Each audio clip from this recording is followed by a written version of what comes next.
Hello students, today we are going to read about the reading skills. The objective of this lesson is to know what is reading, to know what is comprehension, to know the difference between reading comprehension and reading, to know the different types of reading, to learn to choose the right type of reading, and to modify the reading speed as per the different texts. Let us just understand what is reading by going through the introduction. Language is a communication tool. To handle any tool requires a great skill. When we say that a person is a good communicator of English, we mean to say that he has good communication skills. The whole process of communication revolves around the 4 different skills, that is, listening, speaking, writing, and reading. We receive information through listening and reading, and we send information through speaking and writing. All these 4 skills, the most important skill is reading skill. Reading helps you to understand the grammar, to improve your pronunciation, to learn the sentence construction, to develop paragraphs, and to organize material. If one has good reading skill, then one will also have good writing skill, because writing depends upon reading skill. Reading can be improved by intelligent, consistent, and continuous effort. Sir Francis Bacon has rightly said that reading maketh a full man, conference, that is speaking, makes a ready man, and writing makes an exact man. So let us understand what is reading. Can anyone say what is reading? Let us understand it. Reading is the action of the person who reads. It is the oral interpretation of the written language.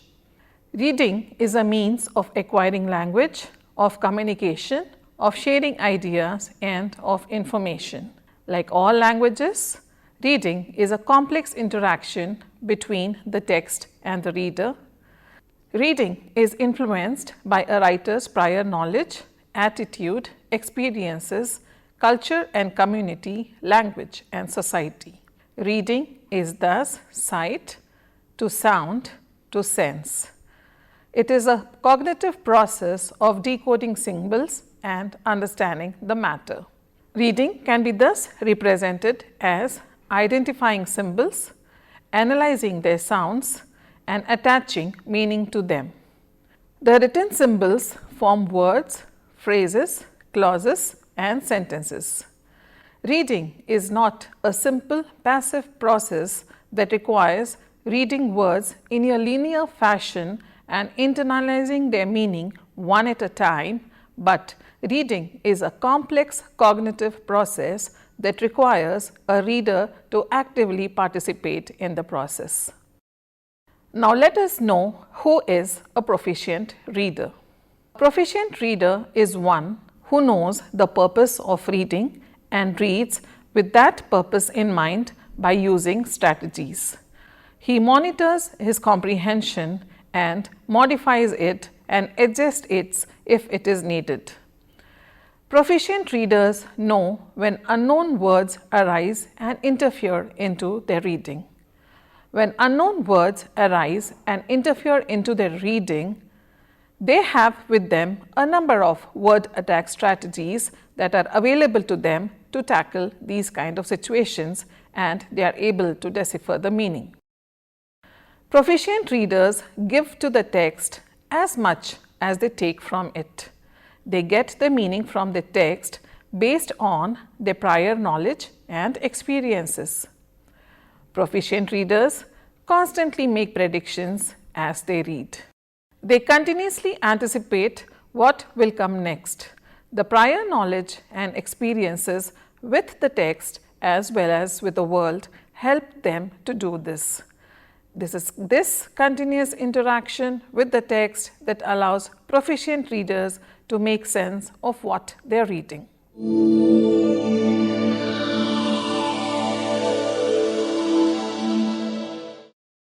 Now, we have understood what is reading, so let us now proceed to know what is comprehension. Let us understand comprehension by looking at the words monkey, apple, blue, dance, water, happy. Do these words make sense? Yes, of course. We know what they mean when we look at them independently. We know a monkey is an animal which is found on trees, and apple is a fruit that is red in color. Blue is a color which is of ocean, so on and so forth. But if we read these words as a sentence, does it make sense? Of course not. There is a difference between being able to read and being able to comprehend what we read. Comprehension is nothing but simply another word for understanding. Comprehension is the process of grasping and understanding the ideas presented to us in the written or unwritten form. It is knowing about the author's ideas and the organization in the text. It is also knowing about the writer's choice of words. For example, how does he tell us if the character in his text is evil or greedy? It is understanding that which is not said explicitly, but what you can make out or think might have happened or is going to happen. Sometimes the literal meaning of the text is easy to understand, but it may be difficult to know what the writer is trying to infer. Hence, the reader should not read the text in a mechanical manner, but he should critically analyze the text and be sensitive to the writer's choice of words and nuances of reading. A person with a good knowledge of English can easily read and comprehend what he is reading, because for him the act of reading and comprehension begin at the same time. They occur almost simultaneously to him. But for a reader who is still developing his language, it may not be easy to comprehend the text as he is reading, because comprehension is difficult for him than reading. He has to establish a relationship between reading and comprehension, and only then he will become a strong and capable reader.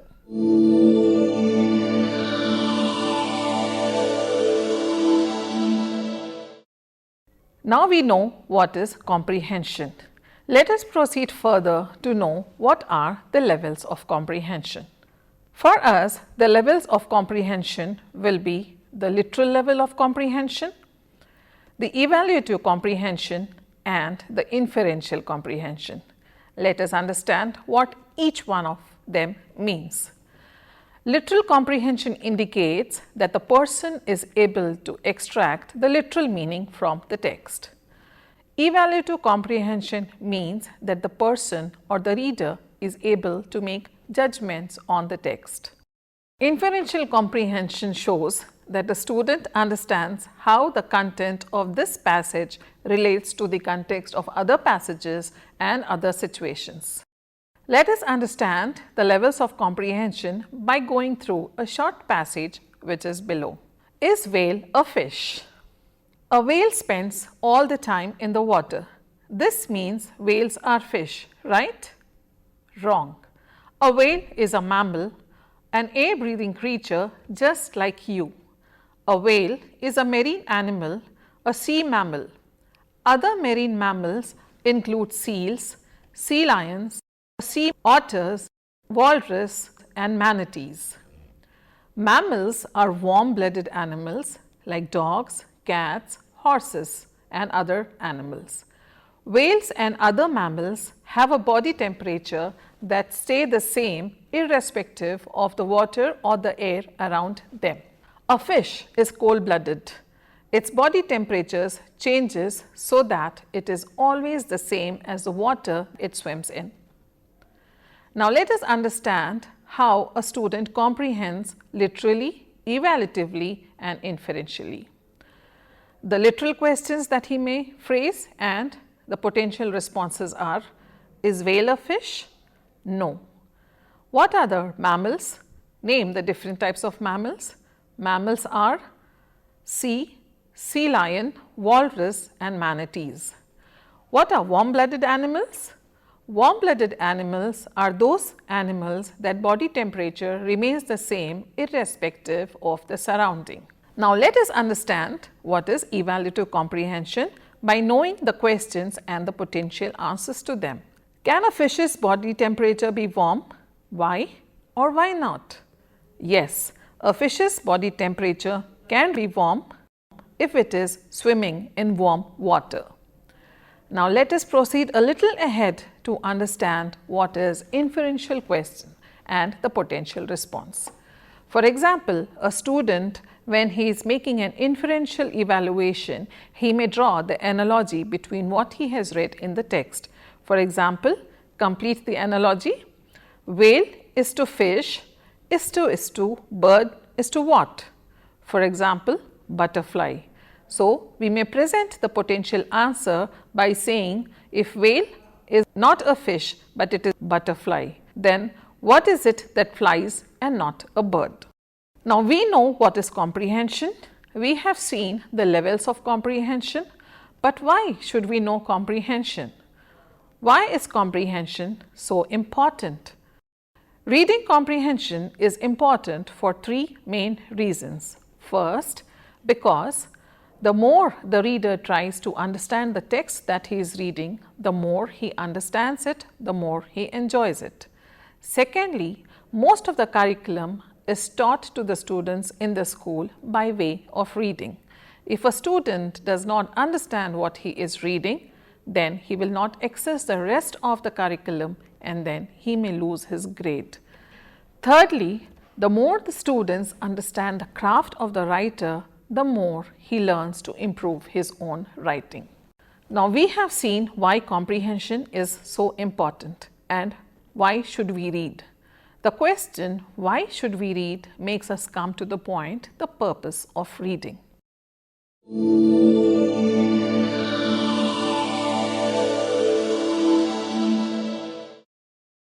Once we know the purpose of reading, it greatly enhances the effectiveness of reading and it also helps us to adopt a style that is suitable to the text that we are reading. One of the basic purpose of reading is to provide a missing link to the reader between what he knows and between what he needs to know. Another purpose of reading is simply for pleasure and enjoyment.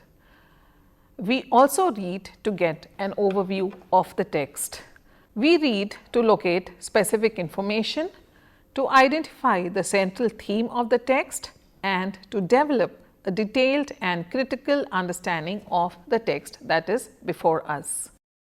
Once we know the purpose of reading, let us know how many types of reading are there. There are two types of reading, fast reading and slow reading. To be an effective reader, a reader should combine both the kinds of reading and read the text.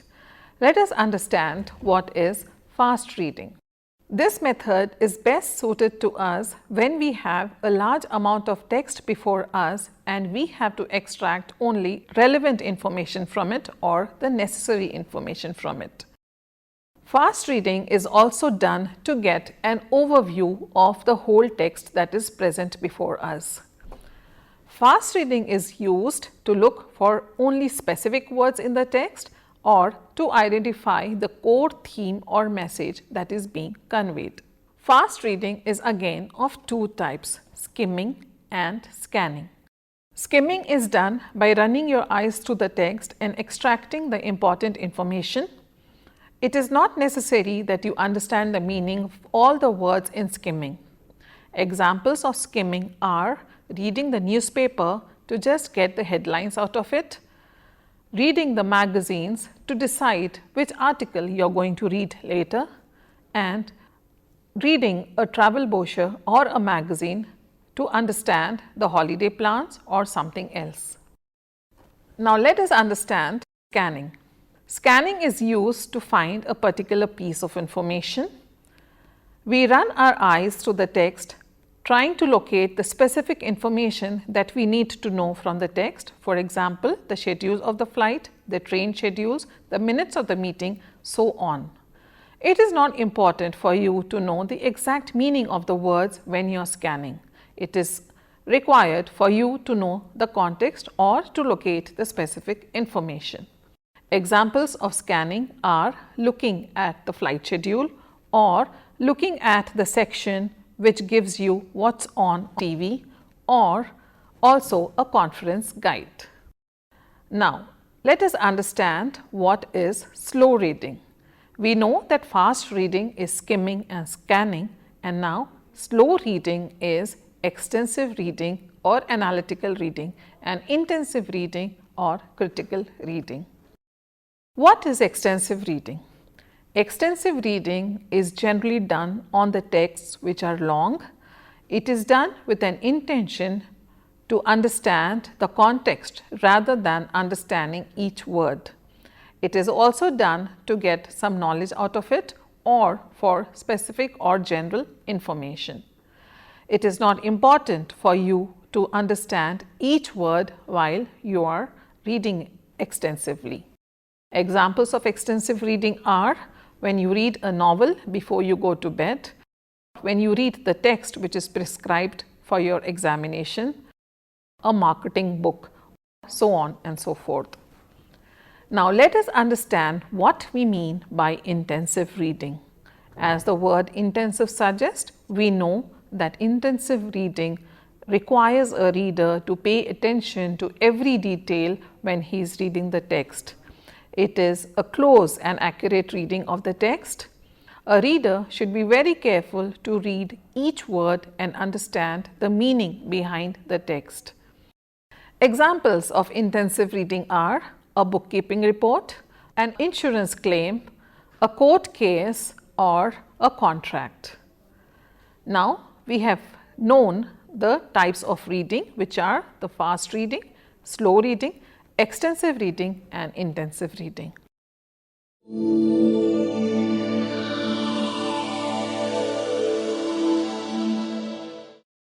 The speed of reading depends upon the types of reading, the purpose of reading, and also depends upon the nature of the reading material.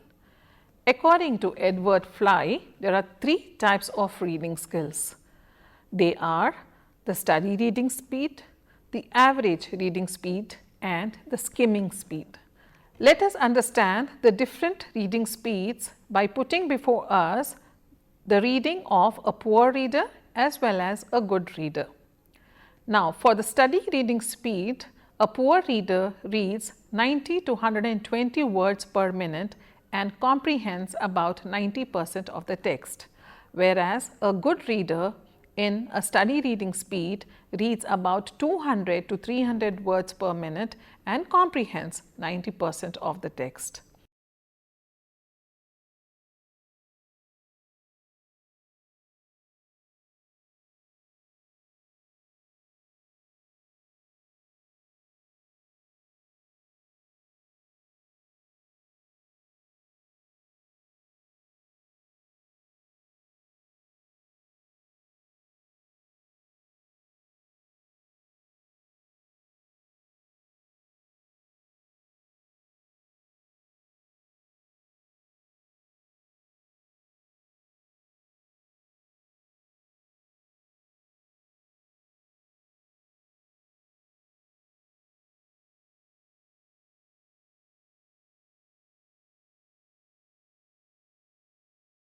% of the text. When we know about the reading speed, can we also know about the adjustment of reading speed? Can we adjust the reading speed as we are reading further? Yes, of course, we can. It is important for a reader to adjust his reading speed whenever he finds difficulty. The reading speed can be adjusted depending upon the purpose of the reading and the type of material that he is reading. There are 2 kinds of reading adjustment which can be done by the reader. The rate ranges from the maximum to the minimum.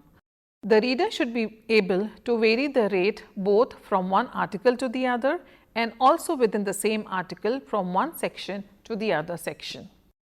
What is maximum speed and minimum speed? A maximum speed should be adjusted for easy, familiar and interesting material when a reader is skimming or scanning the material. What is minimum speed? A minimum speed should be adapted by the reader when he is reading a difficult text, a technical text or an unfamiliar text, or when he is doing intensive reading. We have now come to the end of the first part of reading comprehension. We shall be reading in detail about reading comprehension in our next program. Thank you.